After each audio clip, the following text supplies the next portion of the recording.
నేడు నియంతృత్వ నైజాం నుంచి తెలంగాణకు విమోచన లభించిన రోజని కేంద్ర మంత్రి రాష్ట్ర అధ్యక్షులు కిషన్ రెడ్డి అన్నారు. తెలంగాణ విమోచన దినోత్సవం సందర్భంగా బీజేపీ రాష్ట్ర కార్యాలయంలో కిషన్ రెడ్డి జాతీయ పతాకం ఎగరవేశారు. తెలంగాణ ప్రజలకు హృదయపూర్వక శుభాకాంక్షలు తెలిపారు. అనంతరం ఆయన మాట్లాడుతూ నియంతృత్వ నైజాం నుంచి తెలంగాణకు విమోచన లభించిన రోజు అన్నారు. వేలాది మంది తెలంగాణ ప్రజలు వీరోచిత పోరాటం చేశారన్నారు. అనేక బలిదానాలు, అనేక త్యాగాల అనంతరం తెలంగాణకు స్వాతంత్రం వచ్చిందన్నారు. నైజాం రజాకార్ల మెడలు ఉంచి తెలంగాణ సాధించడంలో పటేల్ పాత్ర సాహసోపేతమైందన్నారు.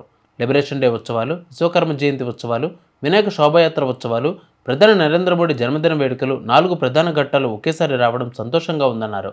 గత 3 ఏళ్ల నుంచి కేంద్ర ప్రభుత్వం అధికారికంగా తెలంగాణ విమోచన వేడుకలు నిర్వహిస్తుందని అన్నారు.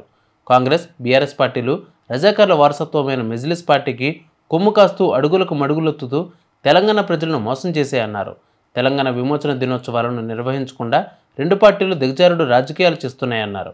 కాంగ్రెస్, బీఆర్ఎస్ దుర్మార్గమైన రాజకీయాలను తెలంగాణ ప్రజలు తిప్పుకొట్టేందుకు సిద్ధం కావాలని పిలుపునిచ్చారు. మరి వచ్చే సమాధానము 15th August 1947 అంటారు.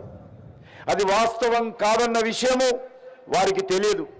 దేశానికి స్వాతంత్రం వచ్చిన 13 నెలల తర్వాత 1948 సెప్టెంబర్ 17కు నేటి తెలంగాణ ప్రాంతమైనటువంటి నాటి హైదరాబాద్ సంస్థానం నిజాం రాజ్యంలో మరి ఆలస్యంగా స్వాతంత్రం వచ్చింది. ఇక్కడ 3 రంగుల జెండా ఎగిరింది. ఇక్కడ స్వేచ్ఛా స్వాతంత్రాలు పీల్చుకున్నారనే విషయము చాలా మందికి తెలియదు.